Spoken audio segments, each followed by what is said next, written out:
Welcome back.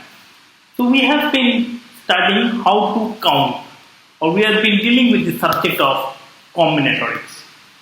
So combinatorics is the subject of or a branch of mathematics that involve in counting. And a typical question in this regard is, given a set S, what is the size of the set, or what is the cardinality of S, or how many elements are there in S. Now the question to be asked is, how is the set given? In most of the cases, the set is given implicitly by describing the set and not explicitly. And that's what makes the problem hard. So the set is usually described in words and you have to count the number of elements in this set.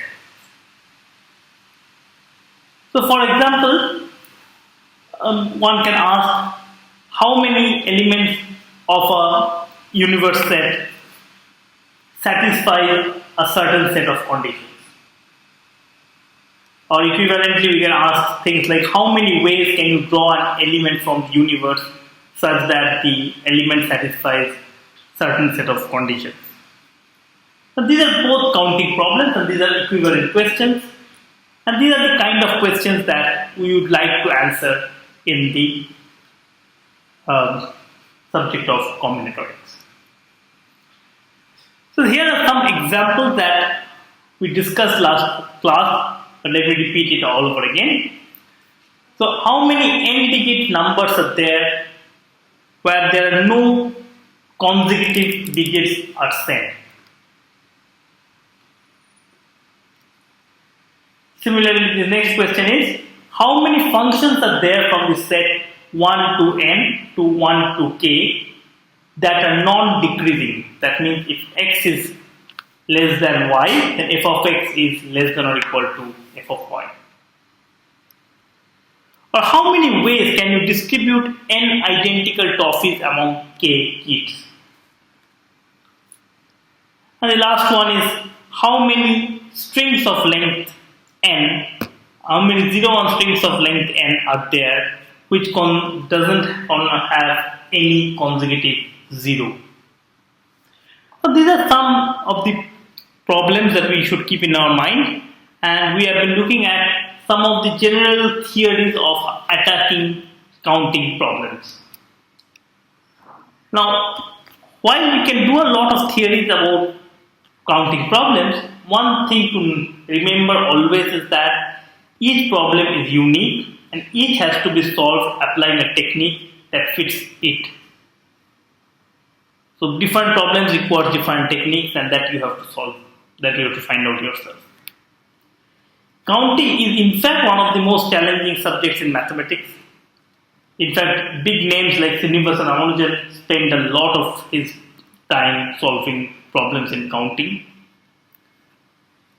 There are some handy tricks and tools to attack these problems, and that's what we have been looking at in this set of lectures.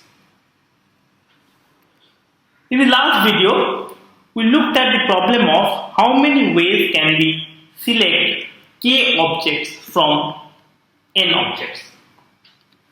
And there are four cases that we have to look at. Question is that, or there are two cases that we have to look at. Case 1, are we allowed to pick objects multiple times? Meaning, is repetition allowed? And the second one is, inside the selected set of objects, does ordering matter or does it not matter? Is it just a group or is it a kind of an ordered set? And depending on that, we have got these 4 different counts. So in this video, we will start looking at a kind of similar problem, but slightly different.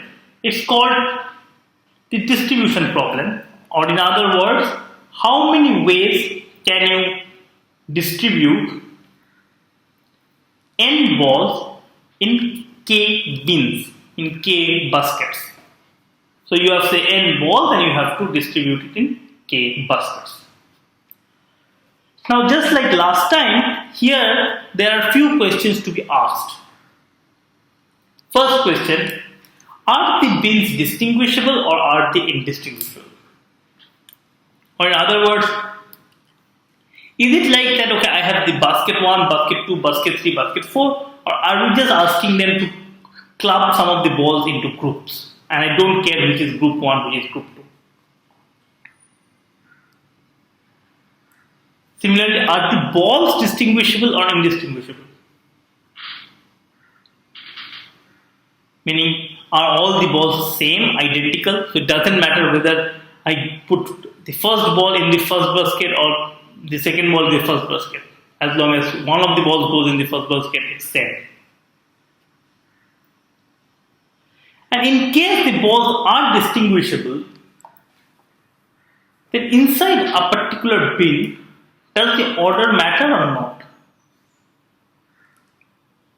So inside a bin, do we care about how the balls have been placed? Or which ball has gone there first and which ball has gone there second and so on? Or it doesn't matter, it's just another group of balls. Next question is that, are we allowed to keep some of the bins empty? Are we allowed to keep some of the baskets empty? Just ignore some of the baskets. And are there any other restrictions basically? So we will be looking at this problem. And this is in fact a very general class of problems. How to distribute n balls into k bins. We call it as the balls and bins problem. And we will be going through various cases and see how to attack each of the cases. Some of them will be easy, some of them are notoriously hard. Okay, so let's start with the first problem that we have. So this is the same kind of problem that we were doing in the last video. So here we have n constable in your police station and you have to divide the n constable into 4 projects. Project 1, Project 2, Project 3, Project 4. No constable can be in part of more than one project and every constable should be part of some project. How many ways can you form the groups? So this is basically a balls and bin problem. So you have say project 1, project 2, project 3 and project 4. Now, and you have the constables C1 to Cn. Now this constables you can you have to divide them into these baskets basically. Right? And I don't care at this point about what are the ordering of the things in the project 1 or of the constables that goes in project 1 and so on. So I just have to divide into groups. How many ways can I do it? So the idea is that the constable number 1 can be either be put into project 1 or project 2 or project 3 or project 4. So there are 4 possibilities for constable 1. Similarly, constable 2 can be put into project 1 or project 2 or project 3 or project 4. So there are 4 possibilities for constable 2 also. And similarly for every of the constables, there are 4 possibilities. And that means the total number of possibilities that are there is 4 times 4 n times, which is 4 power n. So the number of ways of placing this or dividing this n constable into 4 projects is 4 power n. Speaking of a general problem,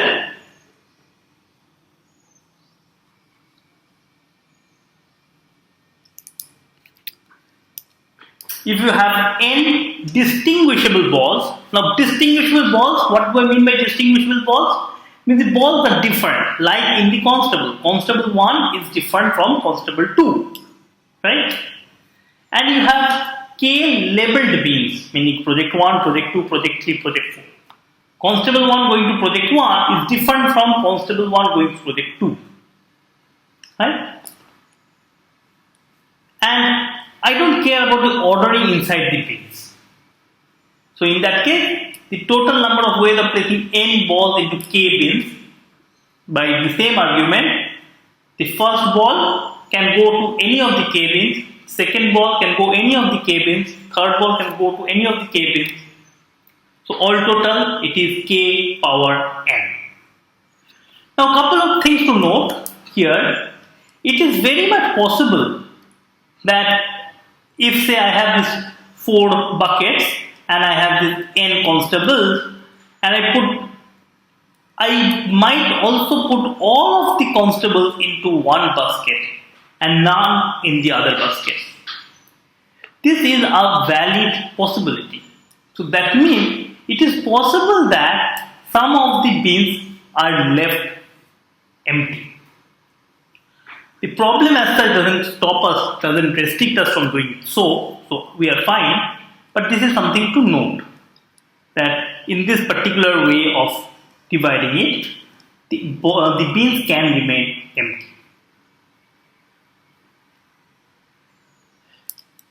Now, one more problem, and this time let's talk about giving gifts to constable. So we have say n constable in your police station, and there are 100 identical gifts. Think of shopping coupons. You have 100 shopping coupons, and you want to distribute the coupons among your constables.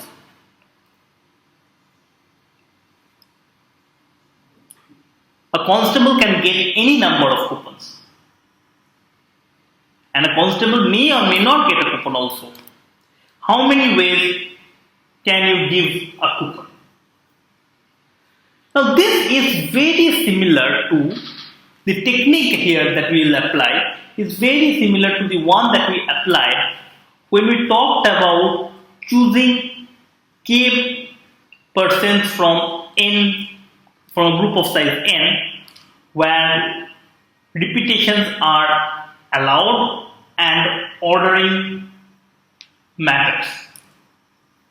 Okay, so let's see the technique again. So here we have 100 coupons, right? So let me say that there are these 100 gifts, and let me just draw them as squares, as these are the coupons.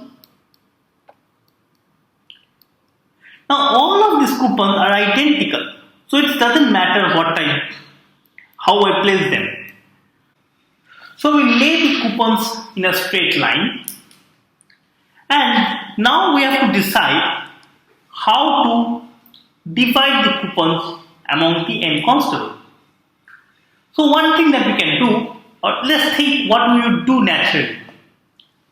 So as soon as the first constable comes up, we will say, okay, let's see, these 3 of them are yours.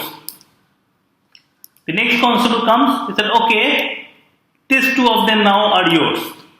So in some sense, think of them that a constable arrives, I just take the first 3 and gives it to the constable, first constable.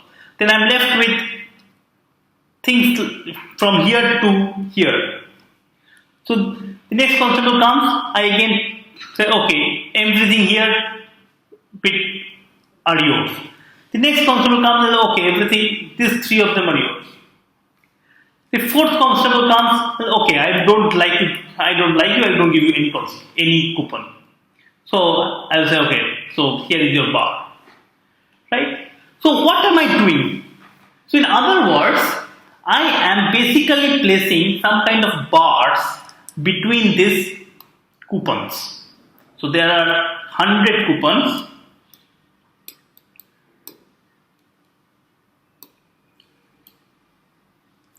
There are 100 coupons, and I am placing some kind of bars between these coupons. And how many bars should I put? Now if I put 3 bars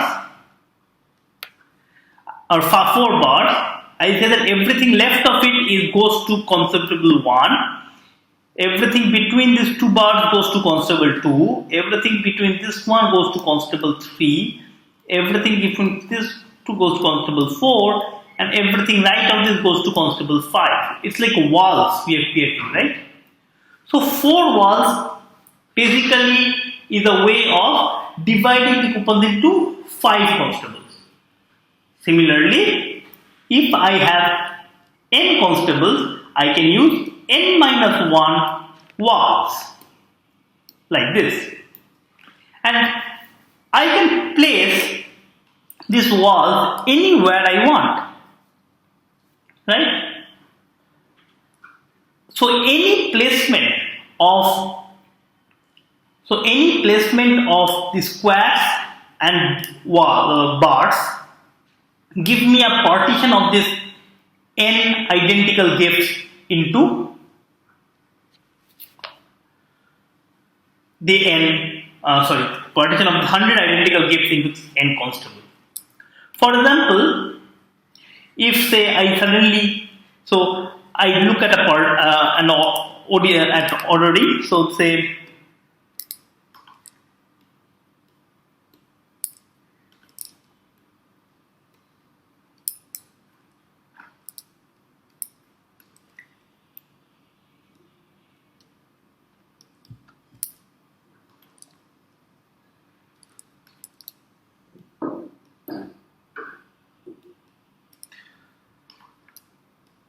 this is some ordering of the squares and bars, and what does this say?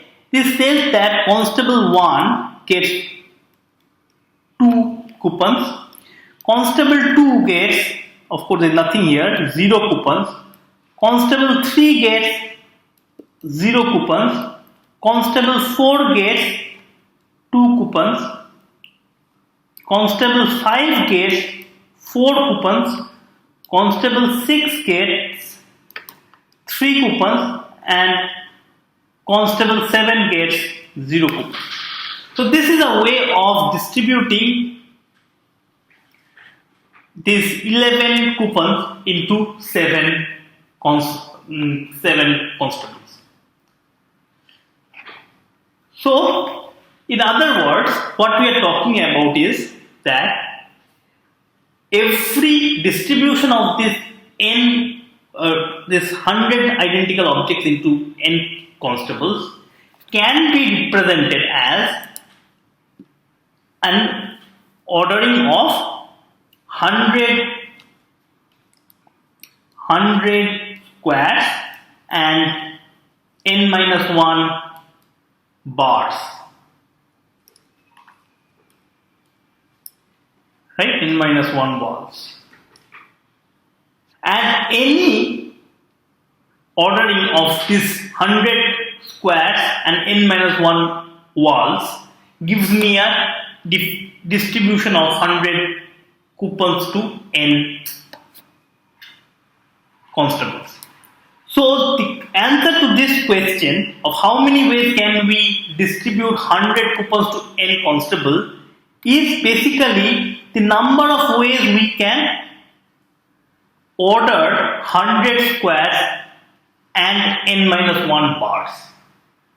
And how many ways can that be done? So how many objects are there? 100 squares and n minus 1 bars. It is n plus 100 minus 1, right? So this many objects are there. So I ordered this many objects in how many ways can I do it? I can do it in this many number of ways, factorial number of ways. But again, since all the coupons are all identical, so we have to factor them out. We should not consider the permutation between them. So we should factor out that by dividing by n factorial. By dividing by 100 factorial, and we should also factor out the fact that all the walls are identical. They're just, the walls have nothing written on them especially. So we should factor that out also, and we get n minus 1 factorial. So that is the answer to this question, right? It is very similar to the technique that we did last time in the last video for selecting k people from n, from a group of size n, by repetitions are allowed and ordering matters.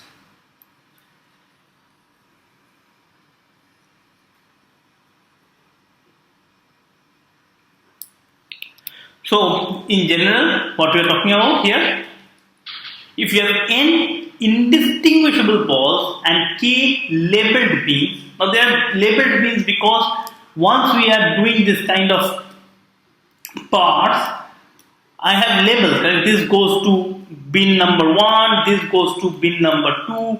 So here I am already talking about some kind of a natural labeling that is coming up because of the placement of the bars. So if we have n indistinguishable balls like the coupons and k labeled beans like the k constables, then how many ways can you place the n balls in k bins where ordering inside the bins does not matter? It is what we just wrote, which is n plus k minus 1 factorial divided by n factorial to take care of the fact that the balls are all indistinguishable, and k minus 1 factorial to take care of the bars or the walls are indistinguishable, which actually in terms of notation is same as n plus k minus 1 choose k minus 1.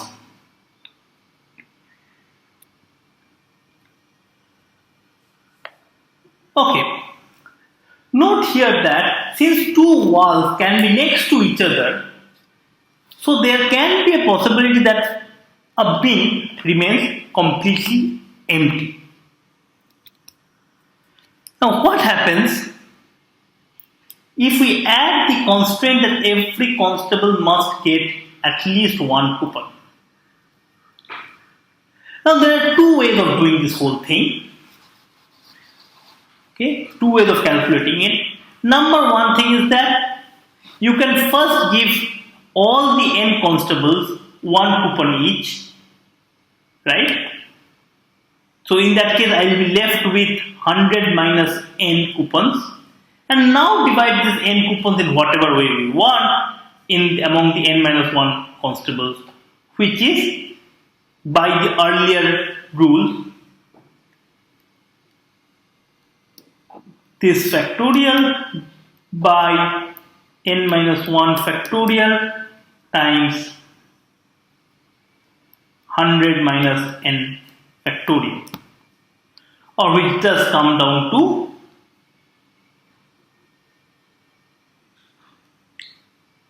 100 minus 1 factorial by n minus 1 factorial times 100 minus n factorial, which is equals to 100 minus n choose n minus 1.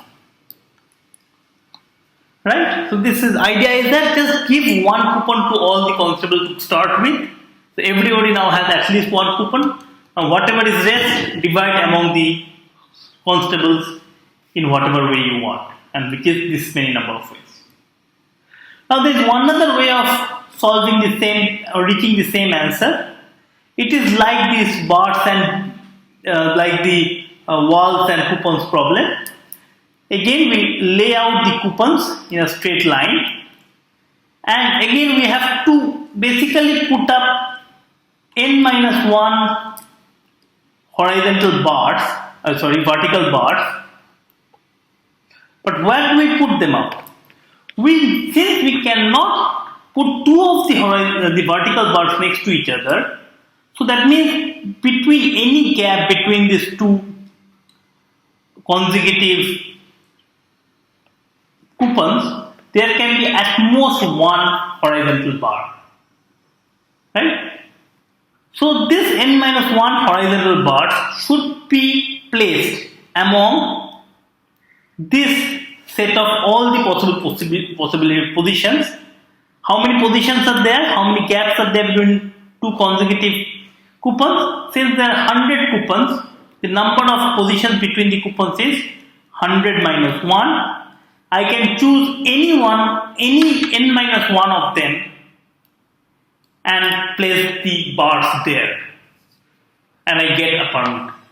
I get a distribution of the coupons into n constables so that every constable gets at least one coupon. So the number we get again is same, 100 minus 1, choose n minus 1. Right? So this, of course, we can generalize again to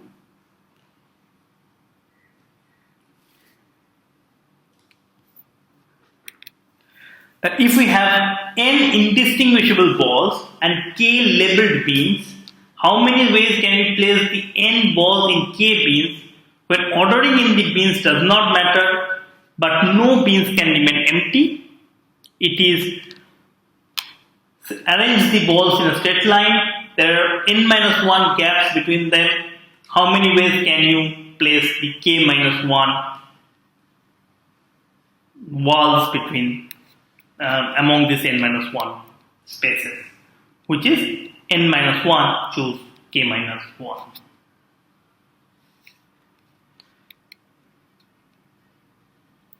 Okay, so till now we were not looking at the ordering in the beans at all. What happens if we look at the ordering inside the beans? For example, say in the constable problem, we want to divide this n constable into 4 projects, project 1, project 2, project 3, project 4. No constable can be part of more than one project. Every constable should be part of some project. But you also have to decide the ranking of the constable in each of the project. So note that I can do the same trick that I did, which is now I can place the constables in a particular ordering. So I have constable 1, constable 2 till constable n. Take any ordering of the constables, and if I can partition and if I can draw this, since there are 4 projects, if I can draw 3 bars among them, and I say that okay, this set of constables is in project 1, these of them are in project 2, these are in project 3, and these are in project 4, then we get one way of partitioning it. And any permutation of C1 to Cn will give me a different way of partitioning them into these 4 projects.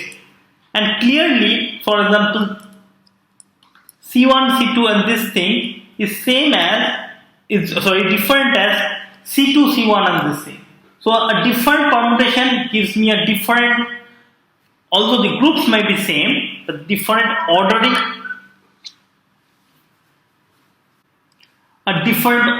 of or different ranking of constables in each of the projects, right? So we can do the same idea about like the balls and bars issue, and I get what do I get? Okay, number of ways I can place this.